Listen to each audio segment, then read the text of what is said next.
One day I thought, what if there was a story where the characters SpongeBob and Patrick go on a journey and they end up on the surface, which would be not only technically more ambitious, but also just conceptually, you know, that it would kind of bring them into this other reality. That was really the thing that led me to be interested in trying to do a feature with the characters. It's a road movie. It's a great road movie, an adventure, and it's just nuts. I am continually dazzled and delighted with what these guys are coming up with. SpongeBob came from my interest in the ocean. I was interested in scuba diving early on and surfing and really basically loved the ocean. And it's just the most fascinating place. But I also am interested in animation, so really SpongeBob is a combination of these two things that I really enjoy. I was interested in doing a show that starred one character that was kind of an innocent, based on some of the classics like Chaplin and Laurel and Hardy, that sort of humor where these childlike characters unhinge everybody around them. In your face! It dawned on me that a sponge was a really odd animal, and that would make a really strange, oddball center, kind of the center of the world. Look at this little guy. That's really where that idea of doing a character about a sponge came from. Originally, SpongeBob was going to be a realistic sea sponge. He looked like a loofah mixed with a rock, mixed with a potato. Not really telegenic or pleasing to the eyes. And I was still looking for that kind of squeaky, clean nerd, and I drew a square sponge, like a sink sponge, which isn't a real sponge. Those are actually fake. You know, they're cellulose.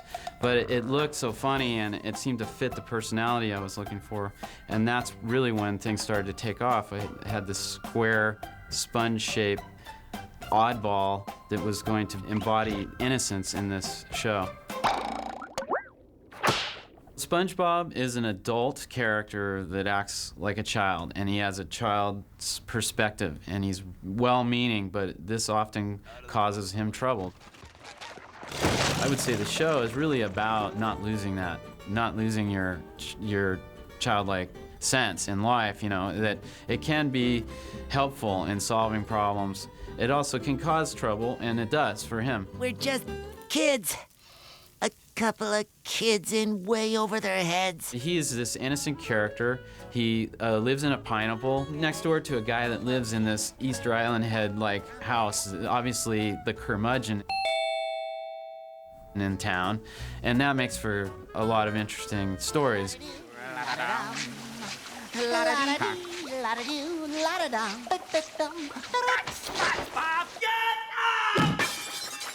I am Roger Bumpus, and I play Squidward J. Tentacles. He's more of an adult, tries to be at least. I listen to public radio. He's an octopus, but they call him Squidward. I've never understood. I guess Octoword just didn't work for a name, though. But he is a kind of, I always likened him to the Mr. Wilson to SpongeBob's Dennis the Menace. Too bad SpongeBob's not here to enjoy SpongeBob not being here. To me, there's something just so funny about that Jack Benny, loyal to nobody character that Roger Bumpus does such a great job of playing in Squidward. Mr. Krabs! Oh no, this is terrible! Who's gonna sign my paycheck? Squidward has a bicycle, and I personally ride a certain type of bicycle, a recumbent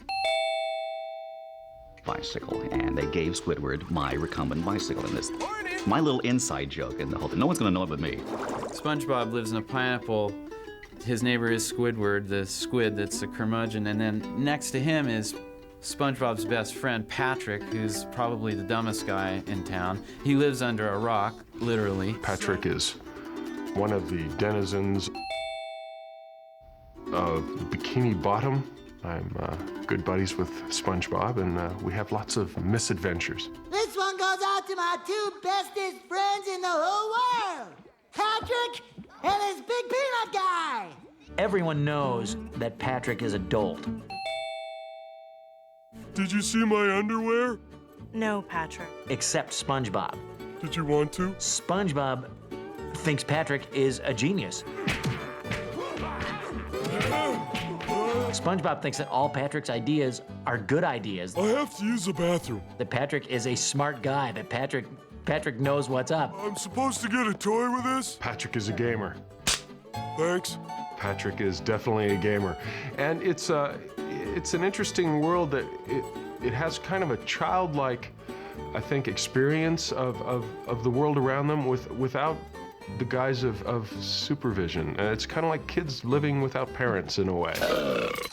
I guess you could say that maybe Squidward and Mr. Krabs provide kind of the voice of authority. What I'm trying to say is, you're just a kid. But they're not parents, though, so it's kind of a freakish scenario, I think, in that way. Hello, I like money. I play Mr. Krabs, SpongeBob's boss, and the only real adult in the regular cast. $101 for a Krabby Patty? With cheese, Mr. Squidward, with cheese. Mr. Krabs is interested in the very mature area of commerce. He's only driven and motivated by money and the acquisition of money, and he hires slave labor like SpongeBob and Squidward, and the only person that he doesn't hire is Patrick, because Patrick's just too stupid to work for nothing. I love being purple! And we've all had this kind of boss who's just avaricious, greedy, rapacious, and he's the type of person, again, a good guy. Nobody in SpongeBob's world is unrelentingly, unsalvageably evil, but Mr. Krabs represents that aspect of humanity that thinks that getting rich and having money will solve all his problems. King Neptune is riding toward the Krusty Krab at lunchtime. He's got money. We added a couple new characters to the movie. I play King Neptune, who is sort of mean. He's incredibly bald. And notice it. Bald! He's in denial because he has no idea that he's bald. What does this crown do? Covers your bald spot. Which I don't relate to, because I've never been bald. This crown does much more than cover a slightly receding hairline. If I were bald, it would be terrible, but I'm not bald. King Neptune is somewhat, I would say, old-fashioned. He rules by, with the iron fist. Eugene Krabs, your 6-day reprieve is up, and it is time for you to die. And Mindy is more progressive. Mindy is his daughter, a mermaid, who will one day be queen of the sea. This crown entitles the one who wears it to be in charge of the sea. One day, you will wear this crown. I'm gonna be bald? Thinning! I play a character named Mindy. She's a mermaid, and she's not a traditional mermaid. She's very independent, and she's very strong-willed, and she's very, she's a good person. She's got a good heart. And she's kind of just like a regular kid, I guess, except for she's got tail fins. Daddy, please, I think you're overreacting. Silence, Mindy! My dad's this sort of tyrannical, kind of a very pig-headed, sort of big iron-fisted force. And my character's like, oh, come on, Dad, like, can't you just try a little bit of, like, compassion for once? That would be nice. Can't you just try to feel something for these little sea creatures? And he's like, no, Mindy, no. There is nothing else I can do. You can give SpongeBob and Patrick a little more time. Except give SpongeBob and Patrick a little more time. Nobody in SpongeBob's immediate circle of pals is a bad guy or an evil person. Plankton, on the other hand, is evil to the point that he sees being evil and taking over the world as his manifest destiny. I'm busy planning to rule the world! I'm Mr. Lawrence, and I play Plankton on Spongebob Squarepants, huh? Pretty good. It's a good gig. The helmets can't handle this level of rock and roll! Plankton is about this big, little cyclops. And yeah, he's got a little bit of a Napoleon complex, I'd say. This monument celebrating my glory isn't gonna build itself! It's almost like he can't help it. He has this ingrown need to just take over the world and rule everything. He knows what's best for everybody. He's smarter than everybody. I guess in some ways, he's like Squidward with a little more motivation. Anything that drifts is considered plankton. I think it's Greek for drifter, the word plankton. So he is a specific plankton known as a copepod, which is a really common small crustacean. And he's even designed to be similar. He has 2 antennae and 1 eyeball, which certain varieties have 1 eye. They're just like they are a cyclops. Nothing can stop me now! He runs a business, also like Mr. Krabs, a fast food business called the Chum Bucket. I've never even had 1 customer! But his food is awful, and so no one will go there. I love the character because he really is smart and he really does know his stuff, but unfortunately he's so, you know, caught up in what he wants, that he wants to destroy things, and he's really just mad that he can't, you know, his fast food place won't go. If only I could have managed to steal the secret to Krabs' success. The formula for the Krabby Patty. Oh. Then people would line up to eat at my restaurant. He wants to steal the secret formula to the Krabby Patty, or for the Krabby Patty, and which is a ridiculous thing to even care about anyway. Well, I like to hang around, but I've got Krabby Patties to make. I'll be with my daughter and her friends, and they'll say, "Is it true that you're in the SpongeBob movie?" And I go, "Yeah, I have a voice of one of the people in the SpongeBob movie. I do one of the characters." And they say, "Who do you play? Who do you play?" Name's Dennis. I've been hired to exterminate you. Who works for Plankton? And as soon as I play Plankton, they're all like, "Ooh, Plankton." Plankton was very specific. Plankton? You know, ooh, we hate Plankton.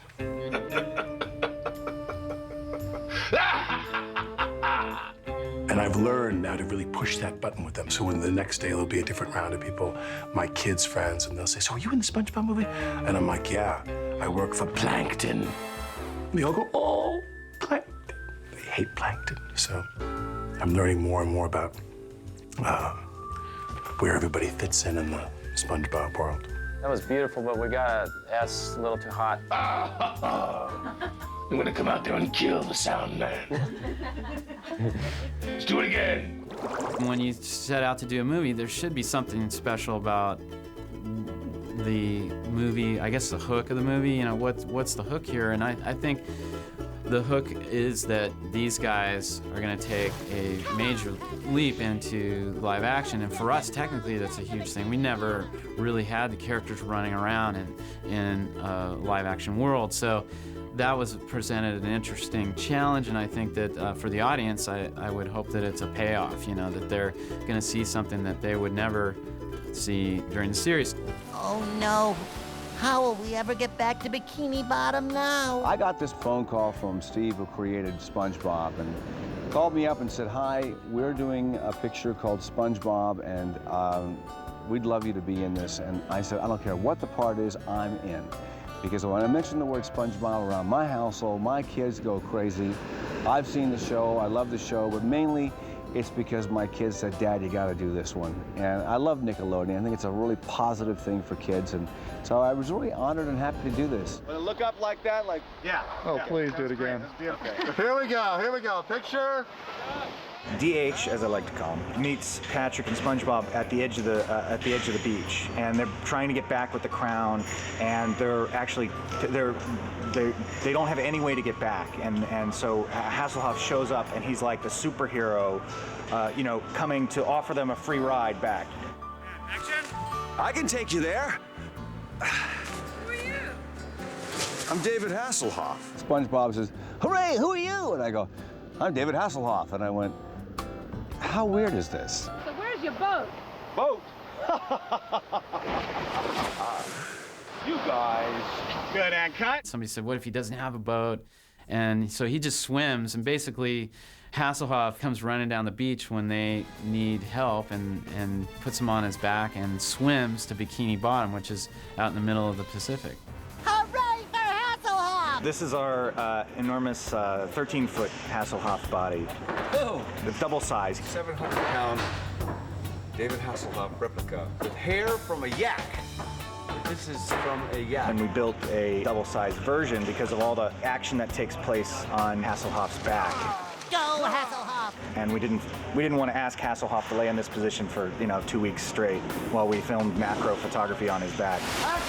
Once Hasselhoff is bringing SpongeBob and Patrick back to Bikini Bottom, and he's cruising along like a speedboat. They're actually riding on his back, and Dennis shows up, and there's a whole fight sequence on the back, goes all up and down the legs, like as if it's a fight on top of a train from an action movie, and like SpongeBob's in danger of falling off into the water, and so there's all these great, shots looking down the legs, and all these amazing shots that we couldn't have gotten with an actor. So we had to build this giant version of him.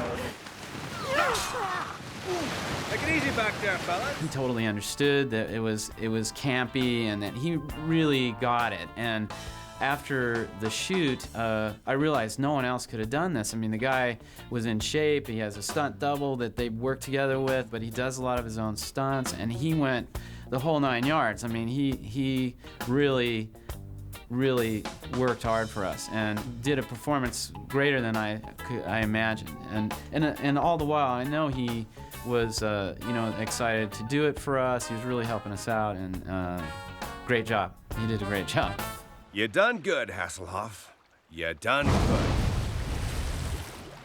good. On this trek, SpongeBob learns a lot about himself. So there's actually his personal growth in the story is that he learns to believe in himself. I've been through a lot in the past 6 days, 5 minutes, 27.5 seconds. And if I've learned anything during that time, it's that you are who you are. This movie is very much a journey that SpongeBob and Patrick take to prove that even though they're perceived as being children and, sort of goofball children at that, that they are able to achieve great things despite their lack of experience and despite their lack of worldly knowledge. I did what everyone said a kid couldn't do. I made it to Shell City, and I beat the Cyclops, and I rolled the Hasselhoff, and I brought the crown back! I guess it is a little bit of a wish fulfillment fantasy that a child would have, is that everything is riding on the green kids just because they're the last people left. That's kind of a sidebar. The most important thing is that Mr. Krabs is in peril. It's a story about a crab, and he's been framed by his nemesis, Plankton. That's the story. SpongeBob, me boy! I'm sorry I ever doubted you. That's a mistake I won't make again. Oh, Mr. Krabs, you old soft serve. Oh, I'm a goofy goober, yeah. You're a goofy goober, yeah. We're all goofy goobers, yeah. Goofy, goofy, goober, goober,